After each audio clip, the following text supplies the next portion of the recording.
నిజామాబాద్ జిల్లా పోతంగల్ మండలంలోని old Jallapalli village చెరువులో వందల చేపలు చనిపోయి తేలుతున్నాయి. గుర్తు తెలియని వ్యక్తులు క్రిమిసంహారక మందులు కలిపారని గ్రామస్తులు ఆరోపిస్తున్నారు. సమాచారం అందుకున్న పోలీసులు సంఘటనా స్థలానికి చేరుకుని నీటిని చనిపోయిన చేపలను నమూనాగా సేకరించారు. విచారణ జరుపుతున్నారు. గంగపుత్ర సంఘం అధ్యక్షుడు పెద్దబొమ్మయ్య, సెక్రటరీ గంధం పోషెట్టి తెలిపిన విషయం ప్రకారం 9 టన్నుల నుండి 10 టన్నుల మధ్యలో చేపలు చనిపోయాయని తెలిపారు.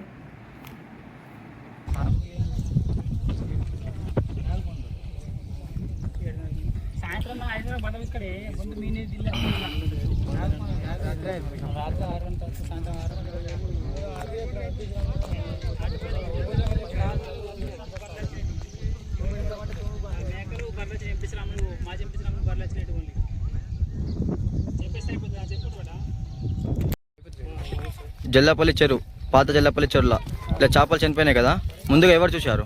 ముందుగా మేము ఒక వారం నుంచి చేపలు పట్టడానికి వస్తున్నాం. అయితే ఈరోజు పొద్దున వచ్చి చూసేసరికి చేపలు ఎక్కడే అక్కడ చేపలు చనిపోయినాయి. మాకు ఏదో ఇందులో ఏమో కలిసింది అన్నట్ల అనుమానం ఉంది. ఏమైనా పాయిజన్ కలిసిందని డౌట్ ఉంది. పాయిజన్ కలిసింది అన్నట్ల మాకు అనుమానం అయితే ఉంది. ఇప్పటి వరకు ఇట్లా ఎప్పుడు కూడా చావలేదు చేపలు. దాదాపు ఇంట్లో 14 ఫీట్ల లోతుతోని నీళ్లున్నాయి. అయినా ఇప్పుడు అట్లా ఎండ తీవ్రత ఎక్కువ ఉంది కదా, దానివల్ల చనిపోలే. ఎండకు చనిపోలేవు, ఎండకైతే చనిపోలేవు. ఓన్లీ మీ డౌట్ ఏంటంటే విషయం కలిసిందా డౌట్? మీకు విషయం కలిసింది అన్నట్లు డౌట్ ఉంది మాకైతే. మరి ఎవరి మీద డౌట్ ఉంటుందా? ఎవరి మీద డౌట్ అయితే లేదు.